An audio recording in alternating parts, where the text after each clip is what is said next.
Hi guys, so we're out doing a bit of power harrowing. I'm in the 720 again, and Tom somewhere is, I think he's out there. You can see the flashing light. You might not be able to, I can. He's up there doing a bit of flat lifting. It's going quite well. It's definitely a one pass job. This ground is going down pretty fantastic actually. Yeah, I don't really know much to say at the moment. I can't really describe what I'm doing because I'm literally power harrowing, just spinning it away and sat there, auto steering on. It's driving itself, it's put the speed in for itself, it's doing the revs for me. Don't worry about it.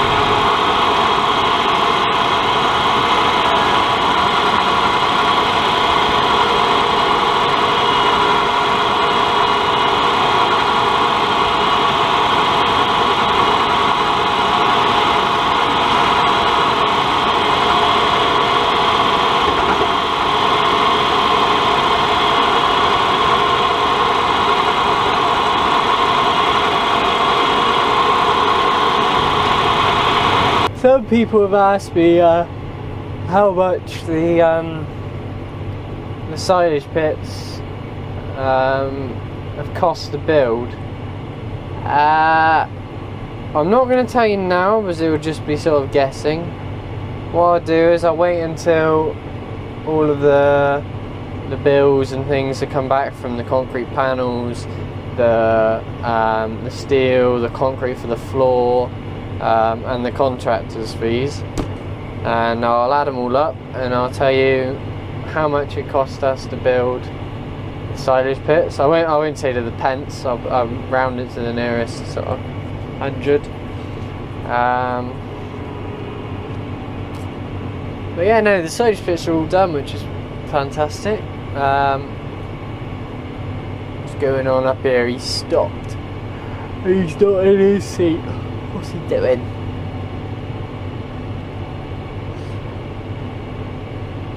Checking his machine, I bet. Oh yeah, there he is underneath. I'm gonna look round.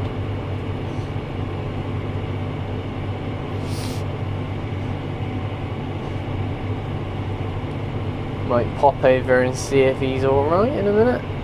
See if all's good. I suppose just checking it over because earlier we had to change one of the points because it wore a bit thin. He seems to be alright. He's getting back in the tractor maybe? I don't know. Nobody knows what he's doing apart from him. Yeah, no, I've done a few videos outside now, so I'll ping them up now, I expect.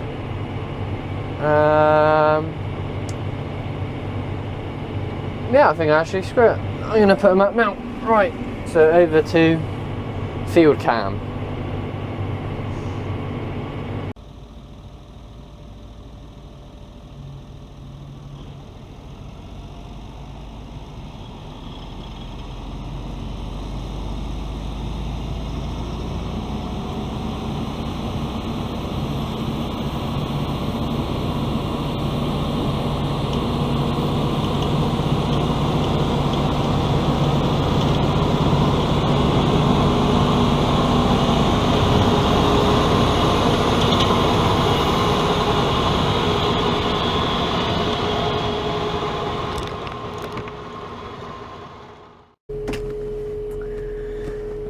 Right guys, so I'm just getting out to have an inspection of how good the soil is. And by the looks of it, you know, we got a pretty cracking on seed bed. Look at that. It's like powder. You know? To me, that looks like a very good seed bed. You know? I don't think you're going to get much better than that. That's one pass. It didn't take me long actually. Straight down there. Literally took like 5 minutes. But, you know, this is what the Powerharrow does. It gives you a real cracking seed bed. You know, you can see that. You know, I'm going down. There you go. That's the end of my Powerharrow. So I'm in, you know, a good 5-6 inches. And that's a decent, you know, real fluffy bit of soil going on there. So, you know, for what it is, this is sort of a one-pass machine. You know, it does a very good job. We got, you know, a good seed bed. We've run the plough over it, so that's gone 8 inches down. After the plough, we put the flat lifter over, which has gone probably, you know, 10 inches down. So we got a nice broken up soil down to 10 inches. We got the first 5 inches, which is a real good fine seed bed. So, you know, it's a decent bit of kit really for what it is. Right, so now I'm happy that I've got, you know, the depths right and everything set. I can now motor on.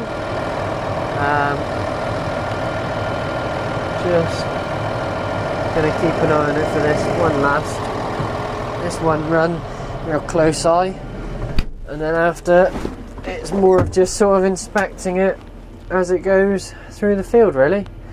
So what I'm going to do is jump over to my GPS screen. There you go, you've got a nice straight line. So now I'm just going to click go. There you go, she fires up. Just giving her a few revs. Up she goes. And now I'm going to start creeping forward. And there you go, the cruise has kicked in, and now auto steering's kicked in. And as you might be able to see in that mirror, you know, I've got my, you know, 25 centimetre overlap, which is a decent overlap. And as long as I got the Powerharrow set up properly, which, you know, this is sort of the test run as well, there shouldn't be too big a ridge between the two runs with, you know, with what's going on.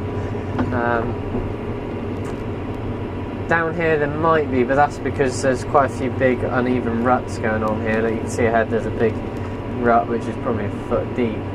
So, you know, you can't expect a machine that is Powerharrowing on top of the surface to not have a bit of play, which may leave a slight ridge.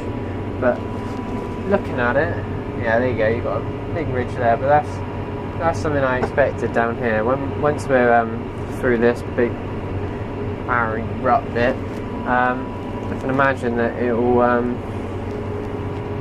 even out a bit more. There you go, you can see the ridge is starting to shrink down as well as it's going. So literally this is what this run's for. You know, I've just slightly altered it, I've slightly picked it up, which just means that the soil can pass under it a little bit easier.